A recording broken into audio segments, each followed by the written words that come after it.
Delhi high court ने शराब नीति के मामले में ईडी द्वारा गिरफ्तार किए गए अरविंद केजरीवाल को दिल्ली के मुख्यमंत्री पद से हटाने की मांग वाली जनहित याचिका को खारिज कर दिया है। एक्टिंग चीफ जस्टिस मनमोहन और जस्टिस मनप्रीत प्रीतम सिंह अरोड़ा की खंडपीठ ने मामले की सुनवाई की। दिल्ली हाईकोर्ट ने हिंदू सेना की याचिका खारिज करते हुए कहा कि इस मामले में कोर्ट की कोई भूमिका नहीं है। ये कार्यपालिका से जुड़ा मामला है। न्यायपालिका सियासी मामले में न्यायिक समीक्षा नहीं कर सकता। हाईकोर्ट ने यह भी कहा कि दिल्ली के उपराज्यपाल इस मामले को देखेंगे और फिर वो राष्ट्रपति को इसकी रिपोर्ट भेज सकते हैं। हाईकोर्ट ने याचिका खारिज करते हुए कहा कि ऐसी कोई संवैधानिक बाध्यता नहीं है कि अरविंद केजरीवाल अपने पद पर बने नहीं रह सकते हैं। जी ने आज कोर्ट के अंदर कोर्ट की परमिशन से अपने आप कुछ बातें रखने के लिए परमिशन मांगी और कोर्ट ने परमिट कर दिया। अरविंद जी ने कहा कि ईडी की इन्वेस्टिगेशन के दौरान जिन लोगों को विटनेस आरोपी बनाया गया उन आरोपियों की बार बार स्टेटमेंट नोट की गई। अगर हम बात करें 3 लोगों के बारे में, आज अरविंद जी ने कहा उनकी 5-5, 6-6 स्टेटमेंट रिकॉर्ड की गई।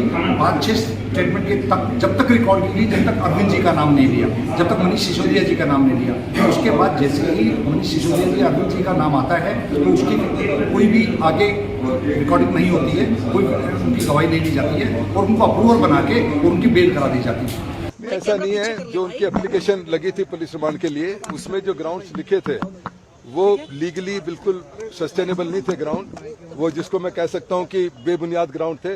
पर केजरीवाल जी ने रिक्वेस्ट की कोर्ट को कि मैं व्यक्तिगत रूप से कुछ कहना चाहता हूं, जो कोर्ट ने अलाउ किया और उन्होंने बताया डिटेल में कि मेरे खिलाफ क्या एविडेंस है और कोई एविडेंस नहीं है, गवाह का बयान है या जैसे भी है। उसके बाद आखिर में उन्होंने कहा कि मैं पुलिस रिमांड को एज सच अपोज नहीं करता हूं और जितना भी आप ये चाहे मेरे को कस्टडी में रख सकते हैं, मैं पूरा कोऑपरेट करूंगा। उसके बाद हमने जैसा आपको कहा कि ये हम जो कह रहे हैं कोऑपरेट करेंगे, इसका अर्थ ये नहीं है कि हमने जो ग्राउंड इनके लिखे हैं उनको मान रहे हैं।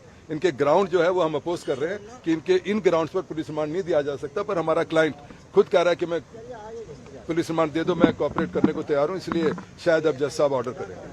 ये याचिका दिल्ली निवासी सुरजीत सिंह यादव ने दायर की थी, जो खुद को किसान और सोशल एक्टिविस्ट बताते हैं। उन्होंने दावा किया कि वित्तीय घोटाले के आरोपी मुख्यमंत्री को सार्वजनिक पद पर बने रहने की अनुमति नहीं दी जानी चाहिए। यादव ने जनहित याचिका में कहा कि केजरीवाल के पद पर बने रहने से न केवल कानून की उचित प्रक्रिया में बाधा उत्पन्न होगी और न्याय की प्रक्रिया बाधित होगी, बल्कि राज्य में संवैधानिक मशीनरी भी ध्वस्त हो जाएगी, क्योंकि केजरीवाल से उनके कारावास के कारण संविधान के अनुच्छेद 163 और 164 के अधिकांश हिस्से से खिलाफ है।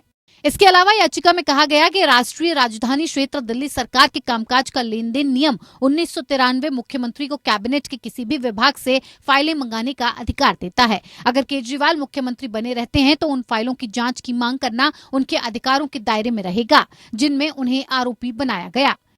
कि केजरीवाल जी अपने पद पे रहते हुए जेल से मुख्यमंत्री पद का निर्वाह नहीं कर सकते, क्योंकि जेल में ना तो वे फाइल मंगा सकते, ना सीक्रेसी जो गोपनीयता की वो शपथ लेते हैं उस शपथ का निर्वाह हो सकता, क्योंकि वह फाइलें अलग अलग लोगों के हाथों से निकलती हुई मुख्यमंत्री जी के पास जाएंगी। और उसके बाद जो दिल्ली में कोई भी आपदा आती है, जैसे बाढ़ आ गई या कोरोना आ गया, तो कोई भी आपात मीटिंग कैबिनेट की मुख्यमंत्री जी नहीं ले पाएंगे, क्योंकि वे जेल में हैं। और इस प्रकार से दिल्ली प्रशासन का, दिल्ली प्रदेश का जो भी शासन है वह पंगु हो जाएगा। इसके लिए उनको इस्तीफा देना आवश्यक है, ये हमारी मांग थी पीआई। इसके बाद केजरीवाल को गिरफ्तार होने के बाद मुख्यमंत्री पद से हटाने की मांग वाली याचिका को दिल्ली हाई कोर्ट ने खारिज कर दिया। Bureau report, APN।